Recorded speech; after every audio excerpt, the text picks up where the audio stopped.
नमस्कार दोस्तों, 25 मई 2022 के daily the Hindu editorial discussion में आपका स्वागत है। कौन कौन से आर्टिकल्स डिस्कस करने वाले हैं?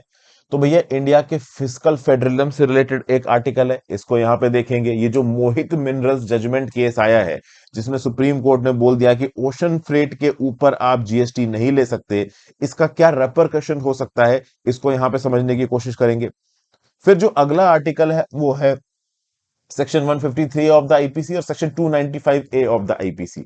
अभी रिसेंटली क्या हुआ है कि ज्ञानवापी मस्जिद के इशू को लेके एक और स्टेटमेंट आ गया। उस स्टेटमेंट को लेके एक और यहाँ पे अरेस्ट कर दी गई। तो इसके बारे में कुछ बात की जा रही है, इसको देखेंगे। फिर मैं बोलूंगा सिविल रजिस्ट्रेशन सिस्टम में क्या प्रॉब्लम है इंडिया के अंदर। इसके बारे में एक बड़ा ही अच्छा आर्टिकल लिखा है के नारायण यूनी साहब ने। इस पर्टिकुलर आर्टिकल को समझने की कोशिश करेंगे। फिर आईपीईएस से रिलेटेड एक आर्टिकल है, इसको देखेंगे। हेल्थ वर्कर्स, जैसे अभी आशा वर्कर्स को यहाँ पे डब्ल्यूएचओ की तरफ से इनाम मिला है। तो ये कुछ आर्टिकल्स है जिनको हम डिटेल में डिस्कस करने वाले हैं। फिर एक आर्टिकल और है यहाँ पे कि पेरियावलन को यहाँ पे हक किया जब स्टालिन साहब ने, तो स्टालिन साहब को यहाँ पे काफी पब्लिक बैकलैश देखने को मिली है। तो ऐसा नहीं है कि स्टालिन साहब यहाँ पे जस्टिफाई कर रहे हैं जो पेरियावलन ने किया वो सही है। तो इस प्रकार के करके एक आर्टिकल दे रखा है। वो ज्यादा इंपॉर्टेंट नहीं है, मैंने अलग से डिस्कस किया नहीं है। और रशिया यूक्रेन वॉर से रिलेटेड आर्टिकल दे रखा है कि रशियन टैंक्स बहुत इफेक्टिव नहीं रहे हैं, अमेरिका की एंटी टैंक जो मिसाइलें हैं वो बहुत इफेक्टिव रही हैं। तो ये दो आर्टिकल्स मैं डिस्कस नहीं कर रहा हूँ, 5 आर्टिकल्स मैं यहाँ पे डिटेल में आपके साथ डिस्कस कर रहा हूँ। और ये सारे के सारे इंपॉर्टेंट है। शुरुआत हम किससे कर रहे हैं? तो शुरुआत हम कर रहे हैं भाई, a new road for fiscal federalism से। आगे बढ़ने से पहले वीडियो पे लाइक का बटन दोस्तों, चैनल को अब तक शेयर और सब्सक्राइब नहीं किया कर लीजिए, इंस्टाग्राम पे फॉलो कर लीजिए, टेलीग्राम ग्रुप ज्वाइन कर लीजिए। इंस्टाग्राम पे मैं लगातार आपसे जुड़ता रहता हूँ, टेलीग्राम ग्रुप पे आपको इस पर्टिकुलर लेक्चर की पीडीएफ मिल जाएगी। If possible for you friends, click the join button. आपके ज्वाइन बटन दबाने से खासा मदद मिलती है। और नीचे चैनल में सुपर थैंक्स का ऑप्शन एक्टिव है, तो आप चाहें तो सुपर थैंक्स बटन दबा के हेल्प भी कर सकते हैं। तो 19 मई को एक लैंडमार्क जजमेंट आया। इस जजमेंट का नाम याद रखिएगा, union of India versus Mohit minerals. तो सुप्रीम कोर्ट ऑफ इंडिया ने इस जजमेंट को डिलीवर किया है। और इसमें यहां पे क्या बताया जा रहा है कि भाई, फॉरेन शिपिंग लाइंस को, जो फॉरेन एक्सपोर्टर्स होते हैं जो कि गुड्स इंडिया के अंदर भेज रहे हैं, वो जो पैसा देते हैं फ्रेट का, मतलब सामान को उनके देश से इंडिया तक पहुंचाने का, उसके ऊपर जीएसटी भारत सरकार चार्ज नहीं कर सकती। ये इलीगल है। लॉजिक यहां पे क्या दिया गया है? लॉजिक यहां पे ये दिया गया कि ये डबल टैक्सेशन के बराबर होगा।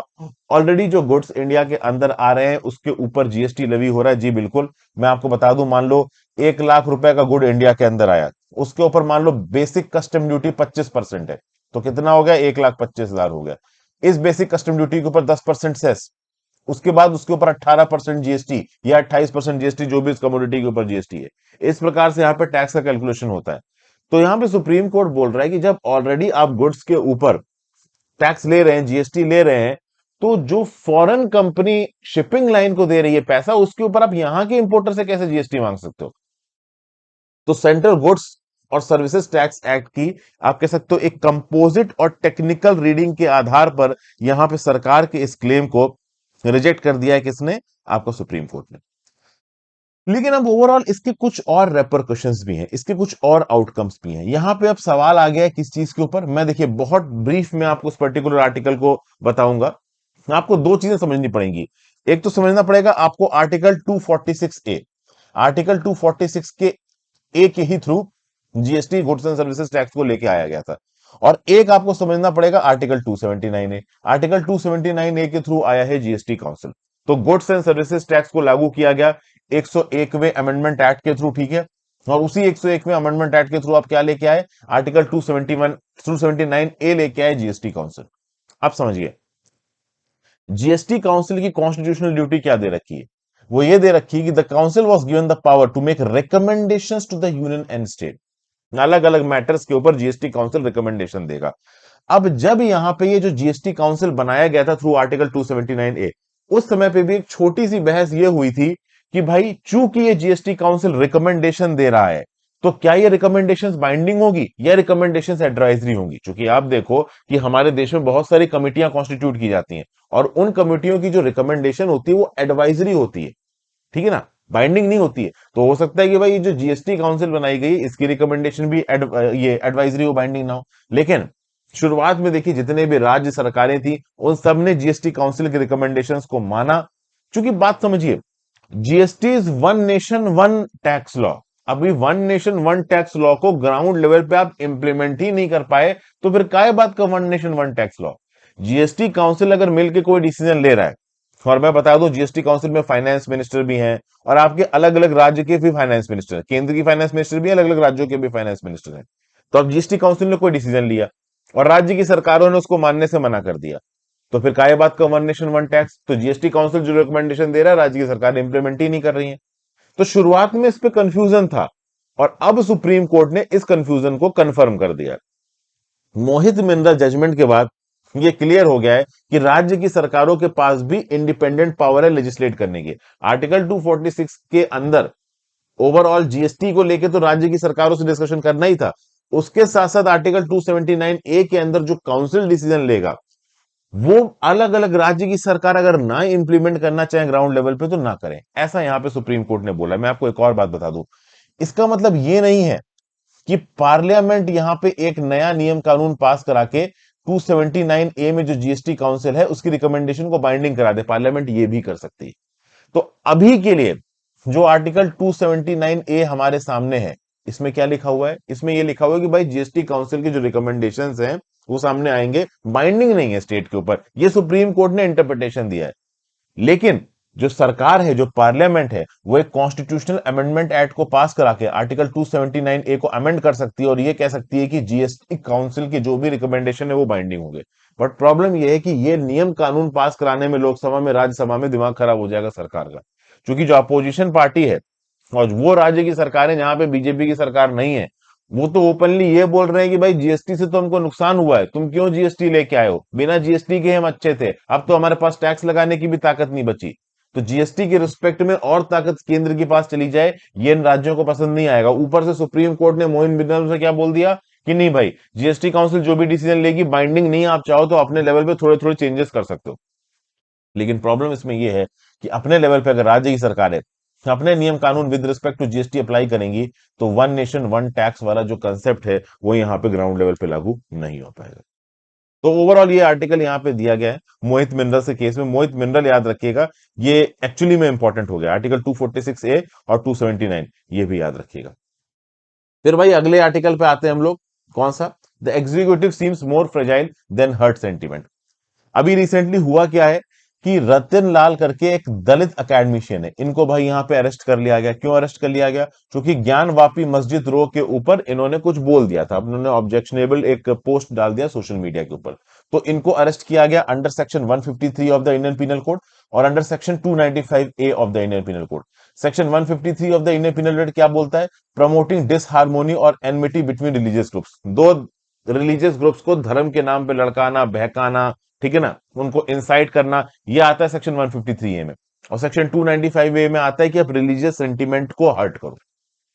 अब ऐसा बताया जा रहा है, अब देखिए यहां पे थोड़ी बीजेपी की बुराई सी हो रही है, क्योंकि स्टैट्स को कुछ इस प्रकार से सामने रखा गया है कि बीजेपी सरकार को यहां पे बैकफुट पे रखा जाए। जैसे फॉर एग्जांपल 2014 से लेके अब तक ऐसा बताया जाता है नेशनल क्राइम रिकॉर्ड ब्यूरो के हिसाब से कि सेक्शन 153 ए के अंदर जो केसेस रजिस्टर किए हैं वो 458% बढ़ गए हैं।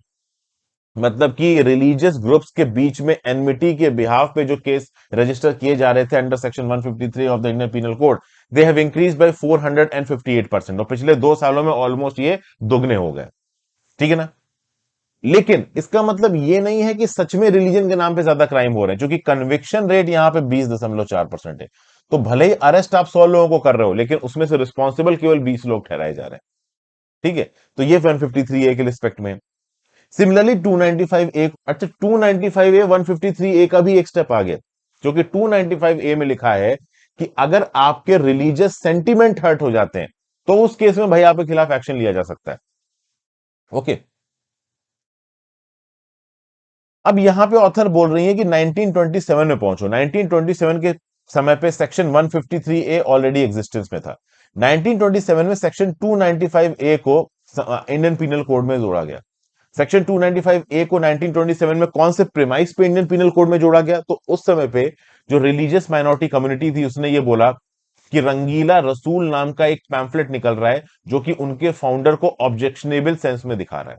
तो इस बात को लेकर लेजिस्लेटिव असेंबली में बहस हुई और सेक्शन 295 ए को इंडियन पिनल कोड में जोड़ा गया। बट इन बहसों में यह कहा गया कि भाई इस section 295 A of the Indian penal code को मिस यूज किया जा सकता है। चूंकि बात यह है कि एक इंडिविजुअल जाके अगर सेक्शन 295 ए में अपनी कंप्लेन दायर कर रहा है कि भाई मेरी रिलीजियस सेंटिमेंट हर्ट हुई है, तो आप इस बात को क्वांटिफाई कैसे करोगे कि भाई उसकी रिलीजियस सेंटिमेंट किस हद तक हर्ट हुई है?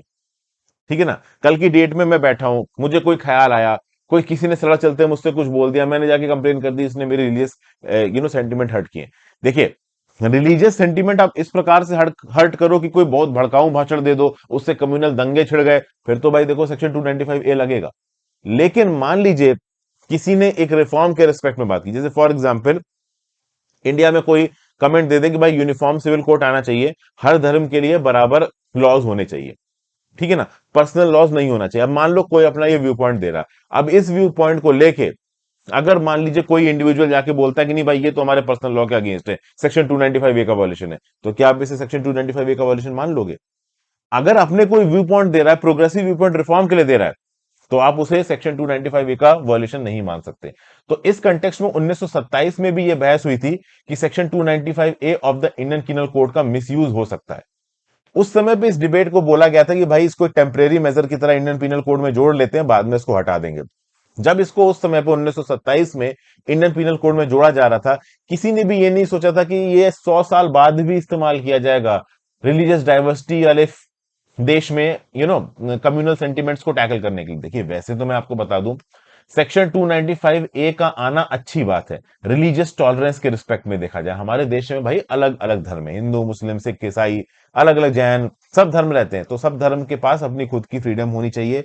तो किसी भी एक धर्म के अगेंस्ट अगर कुछ आप उल्टा सीधा बोलते हो तो सेक्शन 295 ए के अंदर कंप्लेंट फाइल की जा सकती है, मतलब रिलीजियस टॉलरेंस को बढ़ाया जा रहा है। बट इसी के प्रिमाइस पे गलत तरीके से इस्तेमाल की जो एक्टिविटीज है वो भी बढ़ रही है, और फ्री स्पीच को यहां पे दबाया जा रहा है, ऐसी ऑथर यहां पे बोल रही हैं। तो धर्म से रिलेटेड अगर कोई भी स्टेटमेंट यहां पे निकल के आता है, तो वहां पे उसको पकड़ के जेल में डाला जा सकता है। ये रतन लाल के एग्जाम्पल से श्रुतिका और मयंक यादव यहां पे दिखाने की कोशिश कर रहे हैं। मैं अभी भी आपको बता दूं कि ये आर्टिकल बहुत हद तक एंटी बीजेपी लग रहा है, हालांकि बीजेपी को यहां पे सीधे क्रिटिसाइज नहीं किया गया है। बट अगर आप स्टैटिस्टिक्स को 2014 से कंपेयर कर रहे हो, और ज्ञान वापी मस्जिद वाले रो में ये जो राइट विंग हिंदू ग्रुप्स हैं, उनकी एक्टिविटीज को क्रिटिसाइज करने वाले स्टेटमेंट्स को पकड़ के जेल में डाल रहे हो, तो ऑब्वियस सी बात है यहाँ पे जो सरकारी स्टेप है और हिंदू राइट विंग वाली जो एक्टिविटी है उसको शायद यहाँ पे डिस्प्ले करने की कोशिश की जा रही है। हालांकि ये दोनों जो ऑथर्स हैं वो थोड़े समझदार हैं, उन्होंने सीधे सीधे अगेंस्ट या एंटागोनिस्टिकली नहीं लिखा है, इनडायरेक्टली क्रिटिसाइज किया। ठीक है भाई, तो क्या बताया जा रहा है कि भाई स्टेटूटरी सेफ गार्ड्स तो इसलिए आए जाते हैं जिसमें आप प्रॉपर तरीके से इंटेंशन को मैनेज करके, मेलाइज को समझ के, केस टू केस बेसिस पे आप एक्टिविटी लो, डिसीजन लो। लेकिन अभी के लिए क्या होता है कि कोई अपना व्यू पॉइंट भी देना जाए पब्लिक में, तो उस व्यू पॉइंट को भी क्रिटिसाइज कर दिया जाता है और उसको पकड़ के जेल में डाल दिया जाता है। रतन लाल के एग्जाम्पल से ये दिखाया जा रहा है। ऑथर ये भी बोल रही है कि देखिए, जब एक बॉडी को फिजिकली नुकसान पहुंचता है तो हम उस नुकसान को डॉक्यूमेंट कर सकते हैं, मेजर कर सकते हैं, लेकिन जब आपका सेंटिमेंट हर्ट होता है, आपकी फीलिंग्स हर्ट होती हैं, तो उसकी कोई मेजरिंग का पैरामीटर हमारे पास नहीं है। तो अगर कोई इंडिविजुअल दूसरे धर्म में रिफॉर्म की बात बोल रहा है, प्रपोज कर रहा है, तो क्या आप उसको सेक्शन 295 ए का वॉल्यूशन मान सकते हो? नहीं मानना चाहिए। क्या है, बहुत सारे धर्मों में आज की डेट में सोशल रिफॉर्म्स की जरूरत है, सुपरस्टिशियस बिलीफ है। हिंदू धर्म में कितने सारे सुपरस्टिशियस बिलीफ है, तो कोई दूसरे धर्म का इंडिविजुअल बोलता है कि नहीं भाई इसमें ये चेंजेस कर दो, तो क्या आप उसको रिस्पॉन्सिबल मान लोगे सेक्शन 295 ए के अंदर? नहीं। यहां पे केस टू केस बेसिस पे अगर सच में फ्री स्पीच के बेसिस पे पब्लिक ऑर्डर डिस्टर्ब हो जाता है, कम्युनल वायलेंस छिड़ जाता है, बहुत ज्यादा हालात खराब हो जाते हैं, रिलीजियस सेंटीमेंट बहुत ज्यादा हर्ट होते हैं, उस केस में सेक्शन 295 ए को इन्वोक करना चाहिए। लेकिन ऑथर ये बोल रही हैं कि सेक्शन 295 ए को गलत प्रकार से यहां पे इन्वोक किया जा रहा है, और इसीलिए ये कोट कर रही है फिलोसफर मार्था नासगुम को। फिलोसफर मार्था नासगुम ने सेक्शन 295 ए को क्रिटिसाइज किया था और बोला था कि ये इंडिया के अंदर गुंडों को ये फ्रीडम देता है कि वो फ्री स्पीच को दबा सके, और रिलीजियस सेंटीमेंट को हर्ट करने के नाम पे किसी को भी उठा के ये लोग जेल में डाल सकते हैं, ऐसा यहां पे ऑथर बोल रहा है। ठीक है भाई, चलिए भाई अगले आर्टिकल की तरफ चलते हैं, inadequacies of the civil registration system. यहां पे भाई क्या बताया जा रहा है, देखिए पूरी दुनिया में ये जो डब्ल्यूएचओ के फिगर्स निकल के आए कि इंडिया में 48 लाख डेथ हुई, इनको क्रिटिसाइज किया जा रहा है। ठीक है ना, बेसिकली इंडिया बोल रहा है कि ये गलत है, सब लोग बोल रहे हैं कि भाई इंडिया में लोग ज्यादा मरे हैं। तो डब्ल्यूएचओ ने एक्सेस डेथ्स एस्टिमेट की है कोविड 19 की वजह से, कहां पे? इंडिया के अंदर। इसके चलते बहुत से रिस्पॉन्स आए हैं। भारत सरकार ने तो क्रिटिसाइज किया ही है, बहुत सारी राज्य की सरकार के हेल्थ मिनिस्टर्स ने भी बोला है कि भाई ये फर्जी प्रकार की रिपोर्ट निकाल रहा है डब्ल्यूएचओ, ये कुछ भी यहाँ पे सही नहीं है। हमारे यहाँ पे एक अच्छा सिविल रजिस्ट्रेशन सिस्टम है, इसकी इतनी अच्छी परफॉर्मेंस है, डब्ल्यूएचओ ये सब कैसे बोल सकता है। तो बेसिकली यहाँ पे अगर आप देखो तो राज्य की जो हेल्थ मिनिस्टर्स, बहुत सारे पॉलिटिशियंस यहाँ पे डब्ल्यूएचओ की रिपोर्ट को क्रिटिसाइज कर रहे हैं। इनफैक्ट इस हद तक क्रिटिसिज्म डब्ल्यूएचओ की रिपोर्ट का office of the registrar general of India ने भी नहीं किया, जो कहीं ना कहीं सिविल रजिस्ट्रेशन सिस्टम को मैनेज करता है। अब हम यहां पे समझने की कोशिश करते हैं ऑथर की नजरों से, तो क्या हमारा सिविल रजिस्ट्रेशन सिस्टम सच में अच्छे तरीके से काम कर रहा है? क्या बर्थ और डेथ का रजिस्ट्रेशन बिल्कुल प्रॉपर तरीके से इंडिया के अंदर हो रहे हैं? तो देखा जाए तो बर्थ और डेथ का रजिस्ट्रेशन इंडिया के अंदर होता है registration of birth and death act 1969 के हिसाब से। जो राज्य की सरकारें हैं, they are responsible for establishment and management of registration system. ठीक है। जो रजिस्ट्रार जनरल ऑफ इंडिया है, इसको केंद्र की सरकार अपॉइंट करती है, और अलग अलग राज्य की सरकारें जो भी रजिस्ट्रेशन की एक्टिविटीज करती हैं उनको कंपाइल और कंसोलिडेट करता है रजिस्ट्रार जनरल ऑफ इंडिया। ठीक है भाई। अब अगर एक sample survey, sample registration system का जो कंडक्ट करवाया गया, तो उसके हिसाब से देखा जाए तो रजिस्ट्रार जनरल ऑफ इंडिया ने ये एस्टिमेट किया कि 2019 में हमारे देश में 92.7% बर्थ रजिस्टर हुई थी और 87.8% डेथ रजिस्टर हुई थी। 2020 का डाटा अभी के लिए अवेलेबल नहीं है। अब ये जो बर्थ और डेथ रजिस्टर हुई थी, इसमें हो सकता है कि 2 से 3% की अंडर काउंटिंग हो। तो टेक्निकली आप बोल सकते हो कि 2019 में जितनी नंबर ऑफ बर्थ हुई थी उसमें से 90% रजिस्टर थी, जितने नंबर ऑफ डेथ हुई थी उसमें 85% रजिस्टर थी।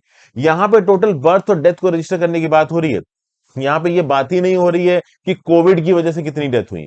डब्ल्यूएचओ ने हमें क्रिटिसाइज इसलिए किया है कि कोविड की वजह से ज्यादा डेथ हुई है, और यहाँ पे हम सिर्फ इस बात पे बात कर रहे हैं कि क्या हम सच में अपने नंबर ऑफ बॉर्न और नंबर ऑफ डेथ को काउंट कर पा रहे हैं। ध्यान दीजिएगा, दोनों में फर्क है। तो अब ये बताया जा रहा है कि भाई देखिए, 2019 में लगभग 90% डेथ बर्थ हमने रजिस्टर की और लगभग 85% हमने डेथ रजिस्टर की। ठीक है भाई। अच्छा, क्या होता है कि एक साल में जो नंबर ऑफ बर्थ रजिस्टर होती हैं, जो डेथ रजिस्टर होती हैं, वो जरूरी नहीं है कि उस साल की हो, पिछले साल की हो सकती हैं। जैसे कि फॉर एग्जांपल, एक बर्थ और डेथ को रजिस्टर करने में नॉर्मल का 21 दिन का टाइम दिया जाता है। तो हो सकता है कि दिसंबर में जिसका जन्म हुआ हो, दिसंबर 2019 में या दिसंबर 2020 में जिसका जन्म हुआ हो या मृत्यु हुई हो, वो अपने डेथ को या बर्थ को 2000 दिसंबर में ना रजिस्टर करवा के अगले साल के जनवरी में रजिस्टर करवाए। तो फिर वो डाटा कहां पे चला जाएगा? नेक्स्ट साल में काउंट हो जाएगा, पहले वाले साल में काउंट नहीं होगा।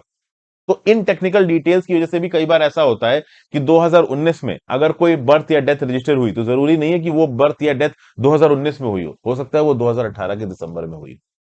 अच्छा, ऐसा नहीं कि 21 दिन की लिमिट अनवॉयलेबल है। कभी कभी क्या होता है कि भाई बर्थ हुए 1 साल हो गया या डेथ हुए 1 साल हो गया, तो 1 साल बाद या 2 साल बाद भी आप बर्थ और डेथ को रजिस्टर कर सकते हो। लेकिन उस केस में एक फर्स्ट क्लास मजिस्ट्रेट का ऑर्डर लगेगा। फर्स्ट क्लास मजिस्ट्रेट बर्थ और डेथ के प्रूफ को, उसके फैक्ट को वेरीफाई करेगा और उसके हिसाब से बर्थ सर्टिफिकेट या डेथ सर्टिफिकेट इशू करेगा। अब आरबीडी एक्ट के डाटा के अंदर देखिए, 2020 की एनुअल रिपोर्ट कुछ बताती है।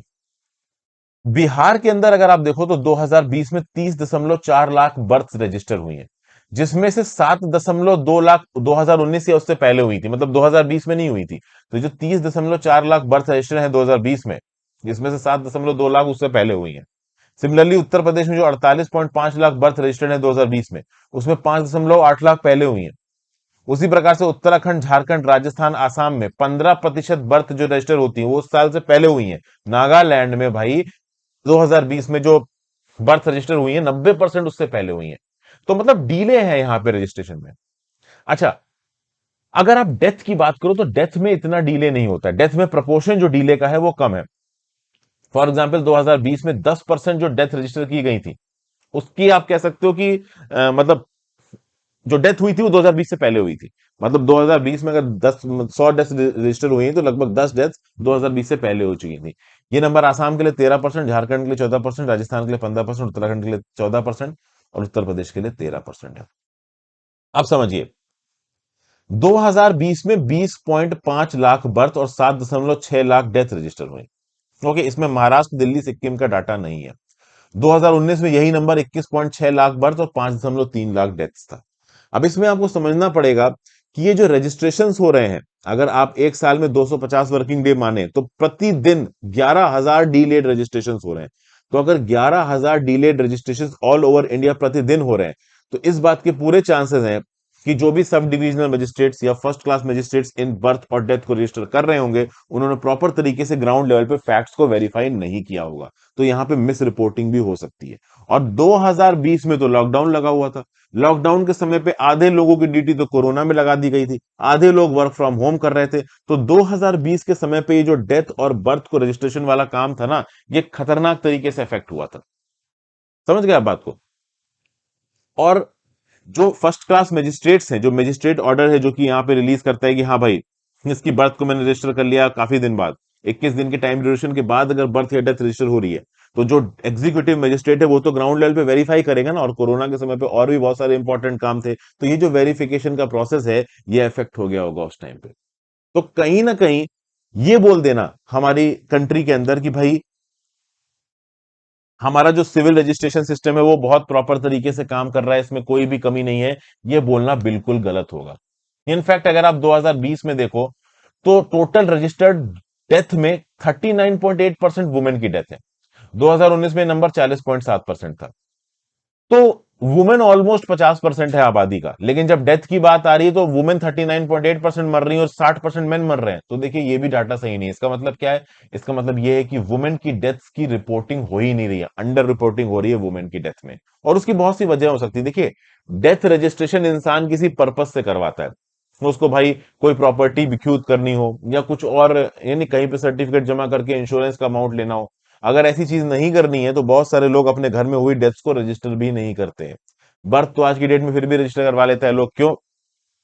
क्योंकि भाई उसका आधार कार्ड बनना है, स्कूल में एडमिशन करवाना है। लेकिन डेथ बहुत सारे केसेस में इग्नोर कर दी जाती है, उसका रजिस्ट्रेशन नहीं कराया जाता है। तो इस कंटेक्स्ट में यह बोलना कि हमारा सिविल रजिस्ट्रेशन सिस्टम बहुत अच्छा है, हमारे यहाँ पे कोई शॉर्टकमिंग नहीं है, तो हमारे यहाँ पे बहुत सी शॉर्टकमिंग्स हैं जिनको एक प्रोएक्टिव फेस में रिजॉल्व करने की जरूरत है, ऐसा यहाँ पे ऑथर बोल रहा है। ठीक है भाई। तो ये की नारायण यूनी साहब ने बोला, ये फॉर्मर डेप्यूटी रजिस्ट्रार जनरल रह चुके हैं सिविल रजिस्ट्रेशन सिस्टम में, एक रिटायर्ड इंडियन स्टैटिस्टिकल सर्विसेज के ऑफिसर। फिर आगे बात करते हैं caution and clarity on the US led Indo Pacific economic framework. देखिए इसमें कुछ ज्यादा कुछ है नहीं। इंडिया ने अभी 13 नेशन का इकोनॉमिक इनिशिएटिव ज्वाइन किया है, इंडो पैसिफिक इकोनॉमिक फ्रेमवर्क। आप कह सकते हो कि ये पर्टिकुलरली जोसेफ बाइडेन का प्लान है, आगे आने वाले समय में इंडो पैसिफिक इकोनॉमिक फ्रेमवर्क की जो 13 कंट्रीज हैं, ये मिलकर चाइना के अंदर जो इन्वेस्टमेंट जा रहा है उसको अपनी तरफ खींचने की कोशिश करेंगी। 4 पिलर्स यहां पे आइडेंटिफाई किए गए हैं: supply chain resilience, clean energy, decarbonisation, infrastructure, taxation and anti corruption, और फेयर एंड रेजिलियंट ट्रेड। अब आपने फीचर्स तो डिफाइन कर दिए, लेकिन at the same point of time US officials बोल रहे हैं कि कोई ट्रेड लिबरलाइजेशन नहीं दिया जाएगा, कोई टैरिफ रिलैक्सेशन नहीं दिया जाएगा, क्योंकि टैरिफ रिलैक्सेशन को यूएस कांग्रेस में पास कराना काफी मुश्किल होता है। तो अब यहां पे नेगोशिएशन शुरू होंगे। अब क्या ट्रांस पैसिफिक पार्टनरशिप या regional comprehensive economic partnership RCEP या टीपीपी के रिस्पेक्ट में एक अच्छा अल्टरनेटिव दे पाएगा आईपीएफ? ये एक बड़ा सवाल है। क्योंकि नेगोशिएशन शुरू हो रहे हैं, कोई ट्रेड इंसेंटिव है नहीं, तो ये फिर ग्रुपिंग एक्चुअली में करेगी क्या? अभी के लिए यूएस ने बोला है कि हम अमेरिकन वर्कर्स पे फोकस करेंगे और अलाइज की इकोनॉमिक इंटरेस्ट पे फोकस करेंगे। किस प्रकार से फोकस करेंगे? तो जो इन्वेस्टमेंट चाइना वगैरह में जा रही थी सप्लाई चेन के रिस्पेक्ट में, उसको हम वापस यूएस और आईपीईएफ में खींचने की कोशिश करेंगे। अभी बस इतना ही बताया गया इस चीज को लेके। 13 कंट्रीज ने इंटरेस्ट दिखाया है, बैठ के हम लोग बातचीत कर जरूर रहे हैं, लेकिन ये बातचीत किस हद तक सक्सेसफुल होगी इसको देखना जरूरी है। क्योंकि देखिए, यूएस के दो इनिशिएटिव्स, एक ब्लू डॉट नेटवर्क और एक build back better initiative. Blue dot network में तो खैर इंफ्रास्ट्रक्चर के लिए कोई पैसा दिया ही नहीं जाता है, जो भी इंफ्रास्ट्रक्चर प्रोजेक्ट्स हैं उनके बारे में बताया जाता है कि हाँ भाई ये चलेगा कि नहीं चलेगा। बिल्ड बैक बेटर इनिशिएटिव में फिर भी थोड़ा बहुत पैसा दिया जाता है। लेकिन ये दोनों ही initiatives belt and road initiative को टक्कर नहीं दे पा रहे हैं। तो ऐसे केसेस में आईपीईएफ को और रेलेवेंट बनाने की जरूरत है, चाइना के अगेंस्ट कुछ और अल्टरनेटिव्स देने की जरूरत है। क्योंकि अगर आप देखो तो साउथ एशिया के, एशियान के, association of south east Asian nation के 3 नेशंस ने ज्वाइन ही नहीं किया आईपीएफ। कौन कौन? कंबोडिया, लाओस और म्यांमार, क्योंकि वो बहुत हद तक चाइना के साथ अलाइंड है। म्यांमार को तो समझ सकते हैं कि यूएस ने सैंक्शंस लगा रखे हैं।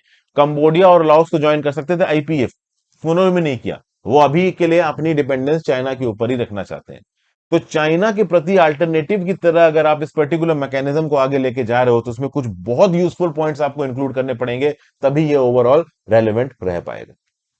और फाइनली यहां पे वर्ल्ड हेल्थ ऑर्गेनाइजेशन की तरफ से जो इनाम मिला है किसको? आशा वर्कर्स को, इसके बारे में बात करेंगे। देखिए, डब्ल्यूएचओ के डायरेक्टर जनरल टेड्रोस एडनोहम गैब्रियास, इसने 6 ग्लोबल हेल्थ लीडर को अवार्ड देने की बात की है। ये 6 ग्लोबल हेल्थ लीडर्स कौन है? तो एक तो है इंडिया के आशा वर्कर्स, ठीक है। फिर अगर आप देखो तो पॉल फार्मर जो कि को फाउंडर है एनजीओ पार्टनर्स इन हेल्थ के, एक है अहमद हांकीर जो कि ब्रिटिश लेबनीज साइकेट्रिस्ट हैं, एक है लुडमिला सोफिया ओलिवेरा वेरेला जो कि यूथ स्पोर्ट्स एडवोकेट है, एक है योही ससाकावा डब्ल्यूएचओ के गुडविल एम्बेसडर हैं, और एक अफगानिस्तान के अंदर जो पोलियो वर्कर्स हैं उनको भी यहाँ पे इनाम दिया गया। तो दो चीजें, एक तो अफगानिस्तान के अंदर पोलियो वर्कर्स को इनाम देना, दूसरा इंडिया के अंदर जो 1 मिलियन से ज्यादा आशा वर्कर्स हैं उनको यहां पे इनाम देना ग्लोबल हेल्थ लीडर का। ये अपने आप में ओवरऑल हमारे आशा वर्कर्स के कंट्रीब्यूशन को डिस्प्ले करता है। ये बताता है कि हमारे आशा वर्कर्स ने किस प्रकार से अपनी जान को खतरे में डाल के हमारे कम्युनिटी हेल्थ सिस्टम को इंप्रूव करने की कोशिश की है। खासकर पेंडेमिक के समय पे ही इन आशा वर्कर्स के अगेंस्ट वायलेंस हुआ था, इनका हेरेसमेंट हुआ था, लोग इनकी बातों को सुनने के तैयार नहीं थे। इनकी जॉब ऐसी है कि इनको मुश्किल जगहों पे जाके काम करना पड़ता है। तो इनकी जॉब को, इनके रोल को रिकॉग्नाइज करना यहाँ पे बहुत जरूरी है। हालांकि यहाँ पे ये भी बताया जा रहा है कि सिर्फ रिकॉग्निशन से काम नहीं चलेगा भाई, इनकी फाइनेंशियल हेल्थ का भी हमें ध्यान रखना पड़ेगा। डब्ल्यूएचओ ने इनको रिकॉग्नाइज तो कर दिया कि बड़ा अच्छा काम किया इन्होंने। जैसे फॉर एग्जांपल अफगानिस्तान के अंदर 8 वॉलेंटियर पोलियो वर्कर्स को गोली मार दी गई थी फरवरी 2022 में। तो इतनी मुश्किल में इस प्रकार के वर्कर्स काम करें, खैर अफगानिस्तान की तो बात ही छोड़ दो, वहां पे तो हालात बहुत ही खराब है। इंडिया के अंदर भी अगर आप देखो तो आशा वर्कर्स को प्रॉब्लम झेलनी पड़ती है। तो इस प्रकार के लोग जो कि डेंजरस सेटिंग में जाके अपनी लाइफ को खतरे में डाल के काम कर रहे हैं, उनको रिकॉग्निशन देने की जरूरत है, जो कि यहाँ पे डब्ल्यूएचओ के द्वारा दिया गया है। उसके साथ साथ ग्राउंड लेवल पे इनको फाइनेंशियल सपोर्ट भी देने की जरूरत है, क्योंकि एक इंसान का गुजर बसर केवल रिकॉग्निशन के बेसिस पे नहीं मिलता है। डब्ल्यूएचओ ने डेफिनेटली इनको रिकॉग्निशन दिया है, लेकिन इंटरनेशनल कम्युनिटी को, सरकारों पे ये प्रेशर भी डालना चाहिए कि appropriate financial amount of help भी इन आशा वर्कर्स को मिलनी चाहिए। तो thank you for watching friends, आज के एडिटोरियल में इतना ही था। आई होप आपको कुछ ना कुछ यूजफुल जानने को मिला। अपने व्यू पॉइंट नीचे कमेंट बॉक्स में देखे जाइएगा, इंस्टाग्राम पे फॉलो कर लीजिए, टेलीग्राम ग्रुप ज्वाइन कर लीजिए। Have a great day friends, goodbye, ध्यान रखिए।